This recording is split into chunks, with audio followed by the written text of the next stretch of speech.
Welcome back everyone, welcome to civil service study. BPSC की test series चल रही है।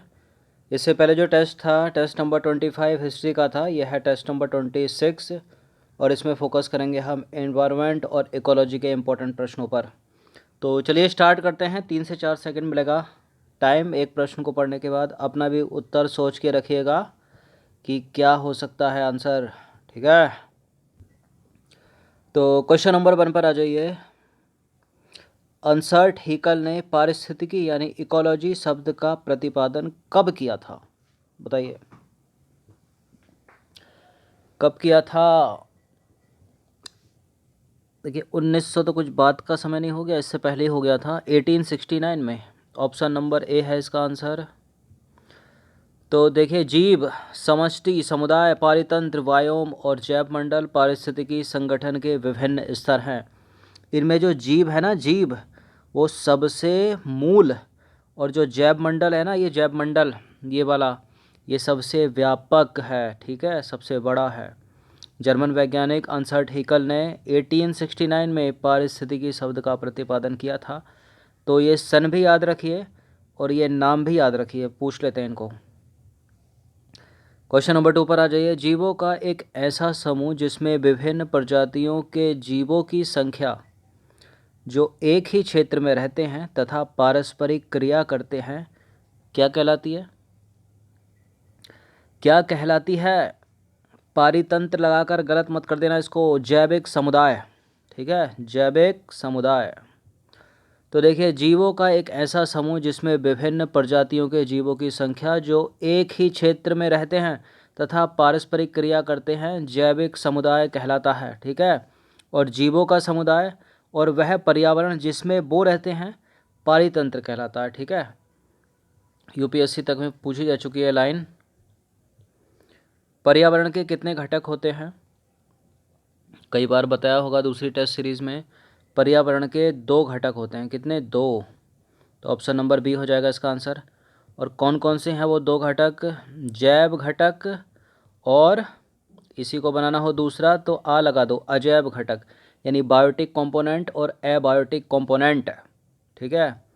अब बायोटिक कंपोनेंट यानी जैव घटक कौन से हो गए? कई बार बताया है जिसमें जीवन है वो जैव घटक हो गए। जैसे पौधों में जीवन है तो जैव घटक हो गए, मतलब ग्रीन प्लांट भी जैव घटक है, नॉन ग्रीन प्लांट भी जैव घटक है, ठीक है। बैक्टीरिया जैव घटक है, वायरस जैव घटक है, फंगस कवक जैव घटक है, ठीक है। हिरन जैव घटक है, हिरन को किसने खाया? शेर ने खाया, वो भी जैव घटक है, ठीक है। घास जैव घटक है, घास को खा गई टिड्डी, जैव घटक है। टिड्डी को खा गया सांप, जैव घटक है। सांप को खा गया बाज, जैव घटक है। और अजैव घटक क्या हो गए? अजैव घटक जैसे कि मिट्टी हो गई, सूर्य का प्रकाश हो गया, और वर्षा हो गई, वायुमंडलीय दाब हो गया, आर्द्रता हो गया, टेम्परेचर, ये सब क्या है? अजैव घटक हैं, ठीक है।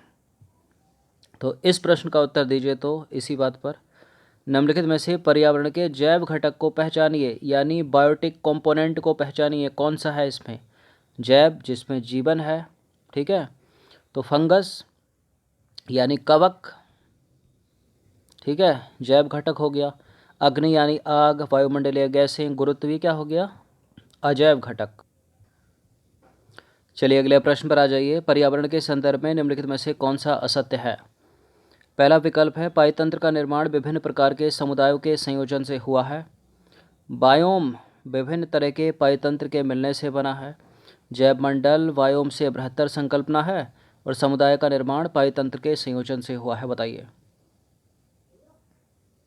कौन सा इनकरेक्ट है? देखिए समुदाय का निर्माण पारितंत्र के संयोजन से नहीं हुआ है।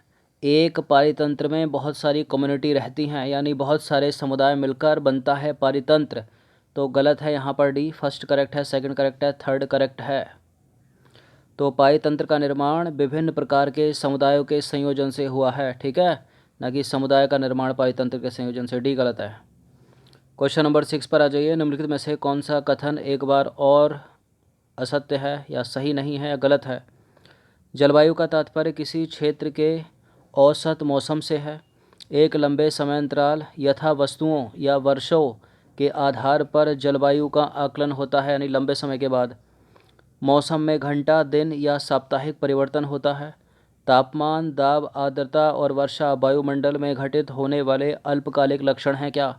कोई गलत लग रहा है इसमें? कोई गलत लग रहा है क्या इसमें? कोई भी गलत नहीं है। जलवायु का तात्पर्य किसी क्षेत्र विशेष के औसत मौसम से है। एक लंबे समय अंतराल यथा ऋतुओं या वर्षों के आधार पर जलवायु का आकलन किया जाता है। और मौसम जो है वो शॉर्ट प्रोसेस है, यानी घंटा, दिन या साप्ताहिक परिवर्तन होता है इसमें।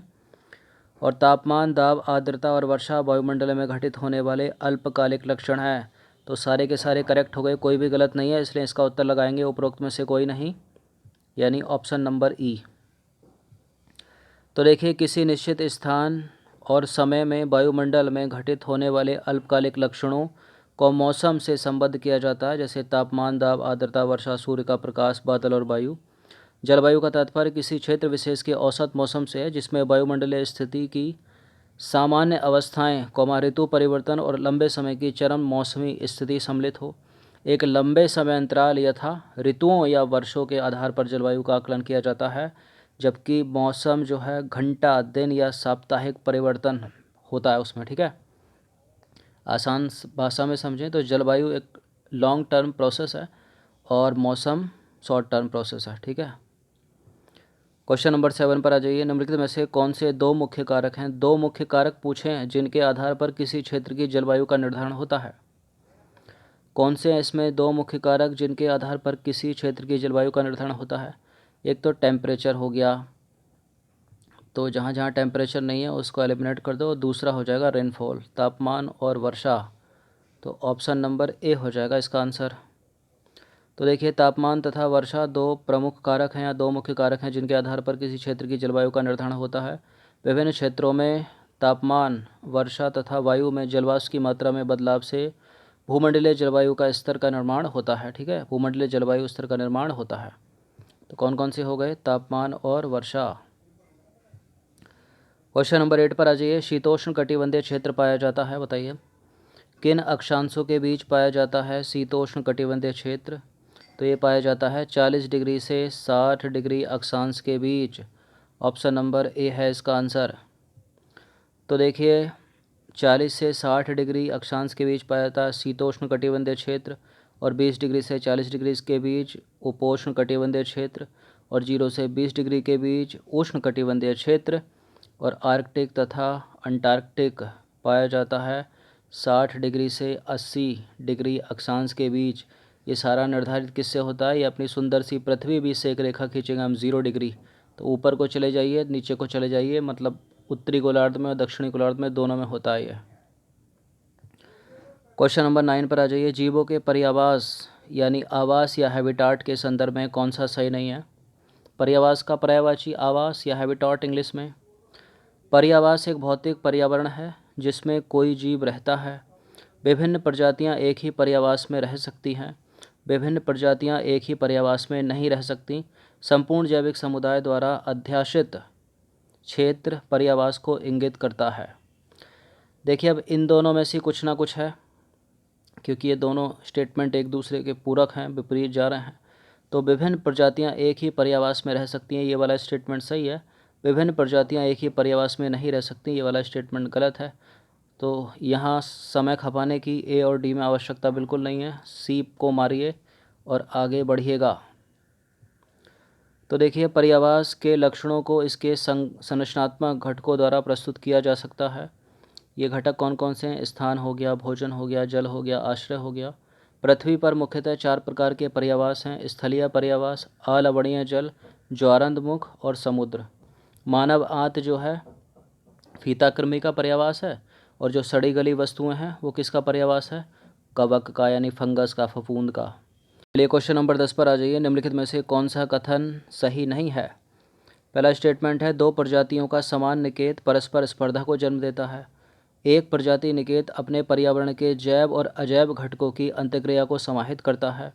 पर्यावास निकेत से व्यापक अवधारणा है और एक निकेत में एक ही प्रजाति रह सकती है। क्या एक निकेत में एक ही प्रजाति रह सकती है या एक से अधिक प्रजाति रह सकती हैं? देखिए, दो प्रजातियों का समान निकेत परस्पर स्पर्धा को जन्म देता है, करेक्ट है पहला वाला स्टेटमेंट, अपने को गलत ढूंढना है। एक प्रजाति निकेत अपने पर्यावरण के जैव और अजैव घटकों की अंत्यक्रिया को समाहित करता है। पर्यावास निकेत से व्यापक अवधारणा है, ये भी सही है। एक निकेत में एक ही प्रजाति रह सकती है, ये भी सही है। तो ये तो सारे के सारे करेक्ट हो गए, चारों के चारों, कोई गलत तो है नहीं। तो इसका आंसर क्या हो जाएगा? ऑप्शन नंबर ई, उपरोक्त में से कोई नहीं। तो देखिए उपरोक्त सारे के सारे सही हैं, कोई भी गलत नहीं है। किसी प्रजाति के पर्यावास को उसके पते के रूप में समझा जा सकता है, ठीक है, जबकि निकेत का आशय उसके व्यवसाय से है। एक पर्यावास का मतलब है आवास या हैबिटेट में कई प्रकार की प्रजातियां रह सकती हैं, जबकि एक निकेत में एक ही प्रजाति रह सकती है, ठीक है। इस चीज़ को याद रखिएगा, इंपॉर्टेंट है। पर्यावास जो है वो निकेत से व्यापक अवधारणा है, अतः किसी पर्यावरण में एक से अधिक प्रजातियों का निकेत हो सकता है, यद्यपि वे समान नहीं होते, ठीक है। तो ये 10 प्रश्न थे इन्वायरमेंट और इकोलॉजी के, अच्छे से इनका प्रैक्टिस करके एक बार रिवीजन कर लिएगा। धन्यवाद। इस पूरी की पूरी टेस्ट सीरीज़ की प्लेलिस्ट बना रखी है मैंने, वहाँ पर आप टेस्ट नंबर 1 से लेकर इस टेस्ट तक पहुँच सकते हो। धन्यवाद।